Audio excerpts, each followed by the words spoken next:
Well, we're experimenting with syndication in a non-traditional way. We are not charging people for our content, but there's a number of regional newspapers, not just newspapers, also some television websites that are interested in running our stories, and we let them, if they join our partnership, we let them run our stories in exchange for the right to sell against some of their content, to let our advertisers go on their site. So that's attractive to editors who are looking for multiple sources of content, not just relying on the traditional syndication like the Associated Press. We give them another tool in their kit. They can run our stories to add depth to their own political report, and it works for us that it gives us a wider range of option to advertisers. So it's an experiment. We're still in the research phase on this, but we think it's intriguing possibility that is, as I say, it's a different model of syndication than just the charge a fee per story model.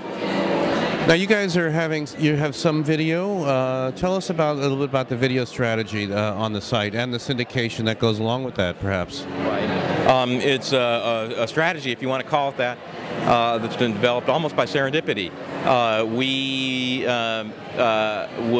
were discovering that the videos, when they were topical and interesting and newsworthy, were getting vast numbers of traffic, more than we ever anticipated. And we saw this growing in a pretty remarkable way, because when we first started Politico, our videos weren't terribly successful in terms of driving traffic, and maybe the audience is just evolving that rapidly. People are much more comfortable with clicking on a video, even in the space of the past couple of years, than they were before. And all of a sudden we saw our video numbers just shoot through the roof.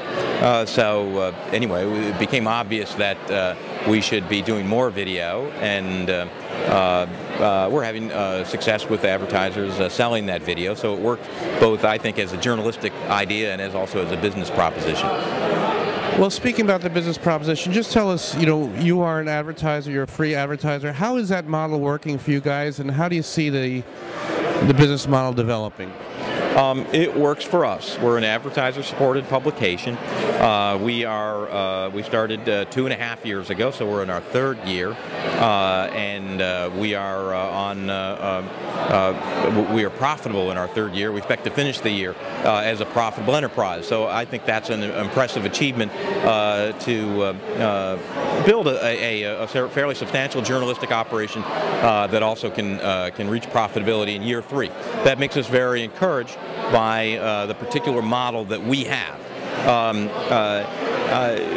I think that in journalism, there's going to be a multitude of models that work. And what works for us in Washington, where there's a lot of people a lot of advertisers trying to get their messages across to policymakers and political elites. That's why our model has been successful.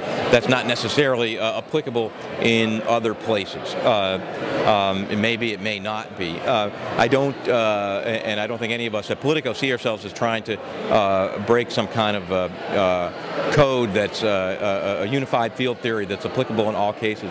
What we're focused on is like the task before us, and we've seen that our business model, in our particular setting, in our niche, which is national politics and Washington governance, that works for us, and so we're going to continue to develop that, which is advertiser-supported journalism.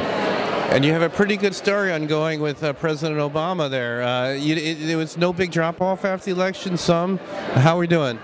This was obviously a question that we were giving a lot of thought to.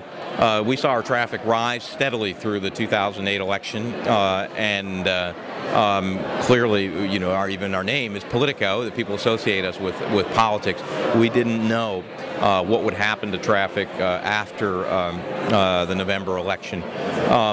Most of our campaign coverage has pivoted to White House coverage, so we've got the largest team of reporters covering the Obama White House of any news organization. We find that there's intense interest in Washington for obvious reasons. One, Washington is so much the focus of national policy making these days because of the economy and the other issues. So it's Washington's incredibly important in a way that sometimes it's not, as the center of gravity moves to New York or elsewhere. So it's a big story, and obviously there's intense interest in President Obama as a person, the history-making dimension of it. What's that meant for traffic is that ours has stayed steady. We have higher traffic in the spring of 2009 than we had in the spring of 2008.